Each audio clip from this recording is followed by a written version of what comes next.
2004, Sunderland Football Club had the 11th highest debt levels in Europe, according to a report looking at football finance. UEFA's studies looking at clubs' finances in 2015, the club licensing benchmark report, estimates the Black Cats had a net debt of €208 million, roughly £180 million. That's second only to Manchester United in the Premier League. Newcastle made a bottom-line profit of €43 million in the same period, and that's actually the second highest in Europe, with only Liverpool above them in that period. Kevin Maguire is a football finance specialist at the University of Liverpool. Sunderland do a significant amount of debt, and the problem with owing money to banks is that you have to pay interest. So last season it was costing Sunderland £115,000 a week in interest to the banks, and that money is therefore not going onto the football budget. And we've heard quite a lot recently about financial fair play, and of course the debt affects that, doesn't it, for Sunderland? Yes, because financial fair play is linked to the amount of profits that you make. Now, Sunderland lost 25 million last year. Now, the limit in the Premier League is 35 million. But as you get closer and closer to it, it does mean that the manager is less able to go out into the market and buy new players. And also, the more money that you owe to the bank, the less extra finance you're likely to be able to get, which again is going to restrict David Moyes' ability to operate in the market. These figures are from 2015, and we understand that things for Sunderland have improved since then. Clearly, they are taking steps to get that debt level down, which I'm guessing in the Premier League, despite the multi-million pound deals, is going to be very important for their future. Absolutely.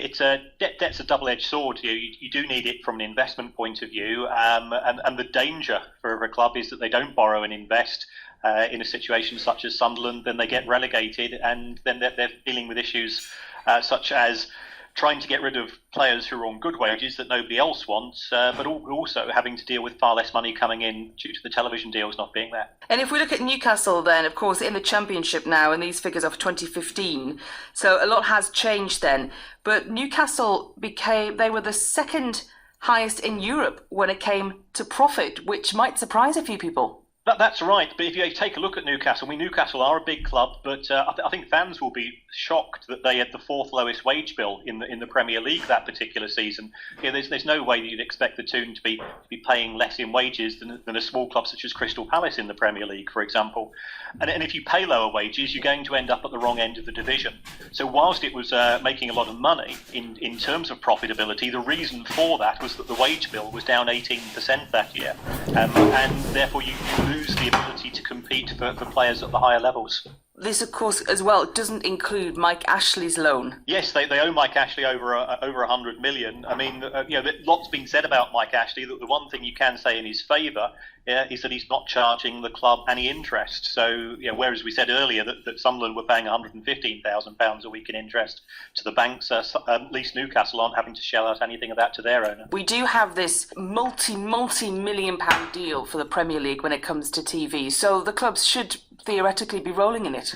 Yes, certainly at the higher end. I think a lot of the clubs now are making a lot of money, but Chelsea has showed their results today, and they lost a huge sum of money in 2016. So they're still not quite getting the balance of money in and money out correctly. The benefit for coming through now in 2017 is that there's yet another new TV deal is now started, and it will be quite an achievement, I think, to lose money, because every club will be receiving around about an extra 35 to 40 million a year. The big issue will be there'll be more and more clubs competing to get into the Premier League, and therefore you'll expect to see higher profits in the Premier but much higher losses in the Championship. So it's very much a case of the haves and the have-nots, as you will find that you will have owners who are gambling on getting promoted, and if that doesn't work, that's going to leave their clubs in a very precarious position. That was Kieran Maguire there, football finance specialist at the University of Liverpool.